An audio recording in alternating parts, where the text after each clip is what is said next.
بسم اللہ الرحمن الرحیم۔ سورۃ المائدہ آیت نمبر 3 میں اللہ تعالیٰ نے ارشاد فرمایا وما اہل لغیر اللہ، جس چیز کے اوپر اللہ کے سوا کسی اور کا نام پکارا گیا ہو وہ ہمارے لیے جائز نہیں۔ اب سوال یہ پیدا ہوا کہ عیسائی پڑوسیوں سے کرسمس کا کیک لینا اور کھانا کیا ہمارے لیے جائز ہے؟ چونکہ عیسائی اہل کتاب ہیں، ان کا کھانا جائز ہے۔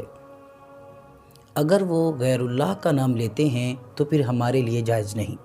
غیر مسلموں کے مذہبی تہوار پر ان کی مجالس میں شرکت کرنا یا خود اس کی تقریب منعقد کرنا یا ان کو مبارکباد دینا، ہدیہ دینا، یہ گویا ان سے محبت اور مودت کا اظہار اور ان کے مذہبی تہوار اور شعار میں شریک ہونا ہے، جو کہ شرعاً ممنوع اور ناجائز ہے۔ ہم نے رواداری کا طریقہ مغرب سے نہیں سیکھنا بلکہ آمنہ کے لال سے سیکھنا ہے۔ اس لیے کرسمس کی تقریب میں شرکت جائز نہیں اور نہ ہی کیک کھانا درست، البتہ سخت مجبوری ہو یا فتنے کا اندیشہ ہو اور وہ چیز فی نفسی ہی حلال ہو، جیسے مٹھائی، کیک، ان کو لینے کی گنجائش ہے اور وہ چیز حرام نہیں ہوگی، تاہم پھر بھی اس کو خود نہ کھائیں۔ اگر لے ہی لیا ہے تو فقراء کو دے دیں۔ اور کبھی آپ نے یہ غور کیا ہے یہ کرسمس تہوار کے طور پر کیسے وجود میں آیا؟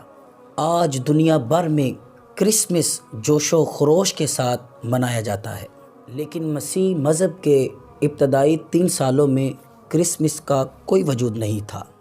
239 عیسوی میں روم کے بادشاہ نے پہلی بار 25 دسمبر کو کیک کے تہوار کو منایا ہے اور روم کے پہلے حکمران تھے، اور ابتدا میں یہ صرف سنجیدہ تہوار منایا جاتا تھا جس میں حضرت عیسیٰ علیہ السلام کی قربانیوں کا ذکر کیا جاتا تھا اور ان کے دنیا میں آنے کی خوشیاں منائی جاتی تھیں۔ رفتہ رفتہ اس میں بہت سی رسومات شامل ہو گئیں، یہ ایک اجتماعی تہوار بن گیا اور تحفہ تحائف کا سلسلہ شروع ہو گیا، اور 13ویں صدی میں حضرت عیسیٰ علیہ السلام کی حمد و مناجات گائی جانے لگی اور 25 دسمبر کو کلیساؤں کا رخ کیا جاتا۔ کیا آپ کو پتہ ہے یہ کرسمس ٹری کیسے وجود میں آیا؟ اور یہ کرسمس ٹری کو طرح طرح کی گھنٹیوں اور ستاروں سے سجایا جاتا ہے۔ اس کے متعلق کوئی سند نہیں، ہاں حکایت ہے۔